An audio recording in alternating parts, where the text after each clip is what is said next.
So the first exercise is the rope tricep pushdown, and I just recommend that everybody, whenever you're training the triceps, you start out with a true, simple isolation movement for the tricep like this, that is easy on the joints, easy on the tendons, because I've learned the hard way. When I was younger, so a couple of years ago, and pretty much since the beginning, since I started working out, I have, neglected warming up properly. And of course, I still kept into account that I didn't want to feel any pain. But when you're very young, you don't feel pain anyway. And that is exactly the problem. So when you're getting older, once you've done all the heavy skull crushers, close grip bench presses, because at the beginning of the workout, you're the strongest, so you start out with those. That's when you start to notice that your elbows and your tendons have gotten quite a beating throughout the time. And it could have been prevented by doing a movement like this first, pretty much pre-exhausting the triceps, but more importantly, getting blood into the tendon and joint area, which is very hard to reach using those very, heavy movements, which puts a lot of stress on those joints and tendons before the blood is rushed in there. So, if I had to give you an advice, even if you don't feel any pain at all, even if you're very young, make it a habit of starting out with the tricep rope pushdown or another cable movement that really isolates those triceps, and do quite a lot of volume with it before doing the super heavy tricep work, and it saves you a lot of shoulder and elbow tendonitis and pain and injuries, stuff like that. So the rope tricep pushdown, this is pretty much the final set, and it's the working set. So I go all the way up, stretch the tricep, then push all the way down. And the moment I can't push all the way down anymore, that's when the set stops. However, that's where a lot of people think the set begins, because they don't use full range of motion at all. So never continue a rope tricep pushdown if you can't go all the way down anymore, if you don't know what you're doing. So now we're still doing kind of a warm-up movement, but this one will already be quite heavy and difficult. So I'm wearing the elbow sleeve to protect my elbow as I'm doing this movement, and it's my left elbow that has been bothering me for a while. Not as much anymore, but I still want to prevent it from coming back, which is why I'm wearing it. So this is the overhead tricep extension, overhead cable extension, whatever we want to call it, with both arms. And the trick here is to really focus on the stretch. You don't have to focus on the contraction here as much, because the tension will simply be on your elbows.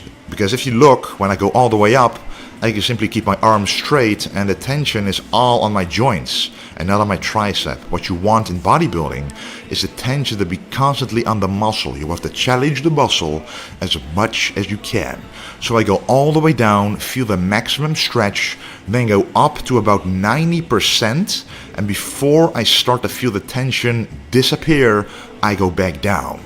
That increases time under tension, decreases the use of momentum, and really also increases the mind-muscle connection in the triceps, and really focus on the muscle and not hurting the joints or the tendons, which is not what we are training.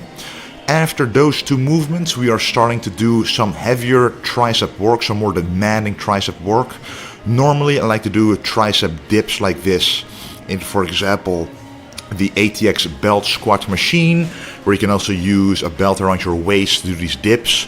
But I do have to say, using a machine makes it a bit more easy for your upper body to stay balanced, to stay stable, and you can really focus on the triceps here. So what you want to do is tuck your elbows to the side to really take the shoulder and the chest out of the movement as much as you can, and really feel that the tricep is the limiting factor. So another big benefit of starting out with the rope tricep pushdown and the other one I just did is that the tricep will fill first. So even if your delts and chest are working here, they will still be far stronger than the tricep is, because the tricep is already taxed by the other two movements. So what I'm also doing here is first go to failure on the heavy set which is what I like to do. And before that, doing some warm-ups to make sure I get used to the movement, to make sure I don't feel any nagging pain anywhere. And then do, as I just mentioned, the heaviest set to failure. And then do a lighter set, also to failure, which makes it the second working set. So if you don't really felt it in the triceps as much with the heavy load, because that is more difficult to do, then the second working set really allows you to get into this triceps, which is what bodybuilding is all about. So go down until you feel the stretch, then go up and contract, and repeat until you hit failure. Then the close grip bench press. You might think, well, after having done 3 exercises already, why are you still warming up on this movement? Well, it's simply because it's another heavy compound movement where you always should warm up. Now the warm-up is not only to get blood into the muscle, but also get used to the movement. For example, if I would start out with the working set here, the bar path and the way my hands are positioned, the way my elbows are positioned, I couldn't have gotten used to that to really get into the perfect position to target the triceps if I didn't do a few sets before. So I did about 2 to 3 warm-up sets before starting out the working set after this. And of course you have to check your shape every now and then in this gym, because back in the Netherlands it was quite cold and you couldn't really wear a tank top until the very end of the session, and then a lot of your pump would have already been gone because you already hit a different muscle group than at the beginning of the workout. So here it's always nice to check out your progress throughout the entire workout to see what you look like with the pump here and there, because that's exactly what you're doing backstage, pumping up your muscles to look better, to give off the illusion that you always look like that, even though it's only for half an hour. But anyway, this is the working set, and I'm going as heavy as possible here, but not going below 8 reps. I don't like to do this because it puts a lot of unnecessary strain on the tendons and joints, but also on the chest. You can't isolate the triceps here. It's a compound movement, so the chest is also working, and if you go way too heavy, the chest will do the blunt of the work anyway. So what we're doing right here is we're doing a drop set, so that's the intensifying technique on the triceps here. So first working set was simply going heavy as I can until failure. Of course you then need a spotter, and then we're doing a drop set, only removing half a plate on each side, because of the fact we were still able to do quite some reps on the first set. And this tells you that you can't do again a couple of reps on the second set. If you go way too heavy and then only remove half a plate, there is no way that you can do more than 5 reps on the second set, which is a drop set. So that's not what you want to do. And then it's time for the biceps. So first we did the triceps, because the triceps are a weaker point compared to the biceps. The biceps will always be a good body part of mine, even when I don't train it that often. So the total volume of the triceps has always been more to me compared to the biceps, also more challenging movements, because with biceps you can only do a certain amount of things. You can basically curl upwards, you can twist your wrists to hit the brachialis or the outer peak or the inner bicep head, but that's pretty much it. With the triceps you can go a push down, an overhead movement, a press, different grip widths, a dip, a lot of different stuff with a lot more weight. So that's why I like to use a bit more volume on those tricep movements, a bit more sets here and there to be able to really tax those.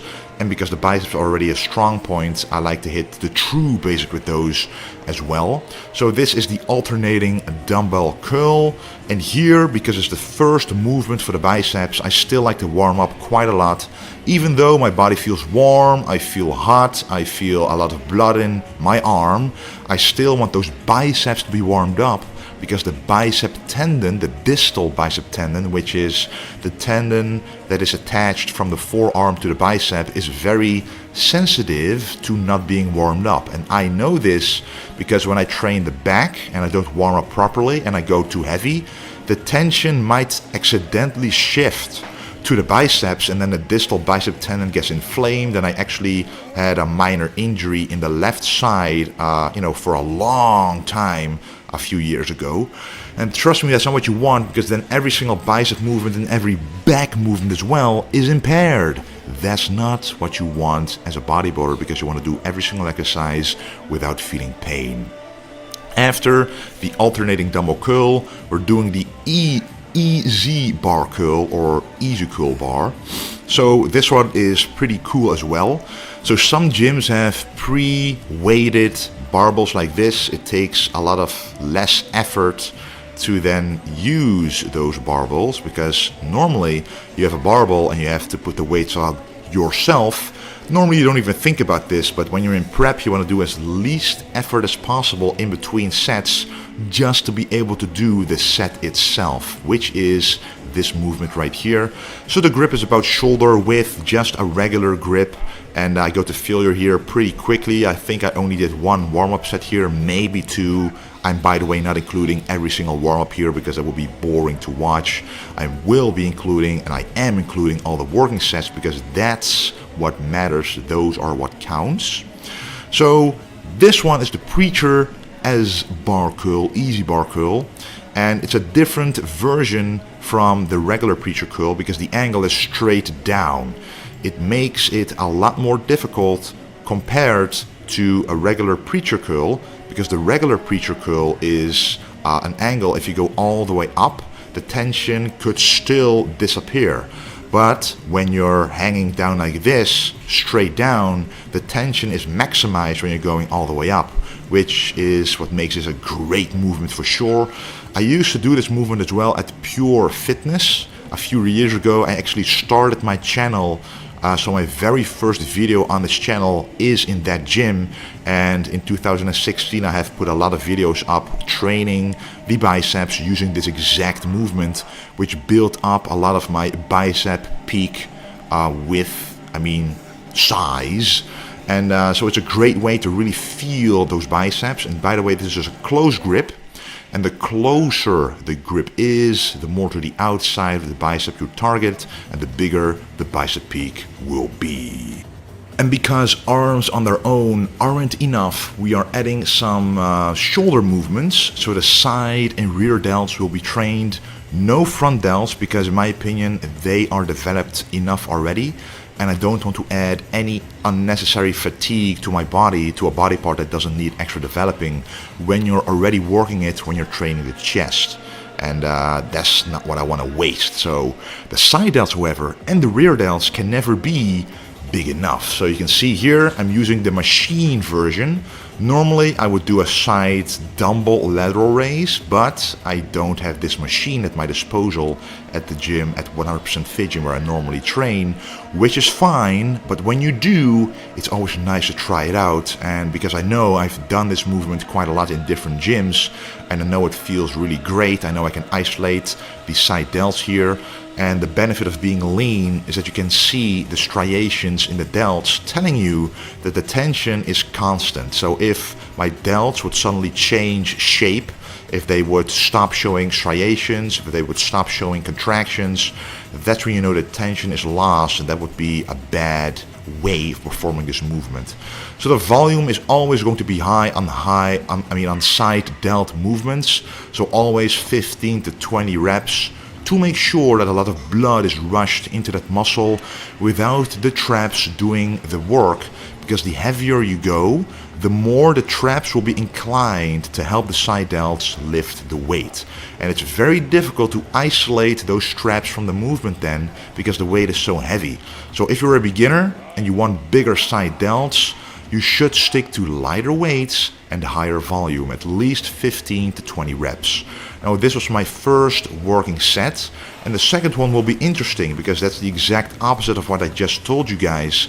This is a heavy set that I'm doing, and actually William Bonek told me that I could implement this movement to improve my side delts even more, because I always do the very high volume stuff for the side delts, but never the heavy stuff. So on a machine like this, you simply use half range of motion, so you still skip the traps doing the work at the top, but if you do the bottom range of motion, the side delts are still doing all of the work, but then with a heavier load, allowing for progressive overload and the fibers to be put under more mechanical tension for muscle growth. A very smart idea indeed if you know what you're doing. This movement is amazing as well. A wide grip upright row. The wide grip ensures that you target the side delts and not the front delts or the traps. You really want to do this after the side lateral raise, because then you have a good mind-muscle connection, and the first muscle that will fail is the side delts, and that's always what you want to try to do. Now this is also an awesome movement. Whenever I'm in a gym and I want to train the rear delts, except for doing the standard rear delt flies or reverse dumbbell flies, for example, I always look for a machine that I can use that is normally a regular back row, for example. So this one would normally be for the lower back or for the lats, just the back thickness in general. But I just sit on the seat as low as possible, so the handles are as high compared to my body as possible, and that allows me to isolate those rear delts, as you can see right here. Obviously, some of the traps will be aiding in lifting this weight, but that's because the shoulder blades are moving back and forth and the traps are attached to the shoulder blades. And if you see that happening, it looks like the traps are doing a lot of the work. But if you look really closely, at least I could feel it very well.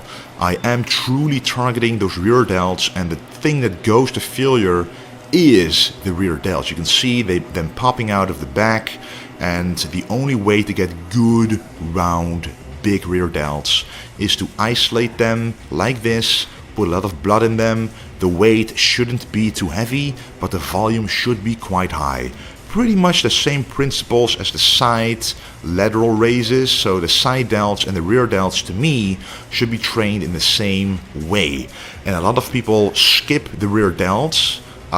They just do some rear delt fly and that's it, but they forget how important the rear delts are to balance out the musculature in the shoulders to prevent front delt injuries, because the front delts are always very developed and strong compared to the rear delts. So don't neglect the rear delts. And this is the third set on this working set, so the second drop set, to really push a lot of blood into that small area to make sure that small area is as big as possible. So that was the arm and shoulder workout. Got quite a nice pump, felt really great, and it's just an awesome gym to work out your shoulders and arms at. And by the way, all the clothing that I'm wearing throughout all the videos are all available on vintagegenetics.com. This one, by the way, is the dropped armhole white tank top, and the shorts are the blue Bermuda shorts available.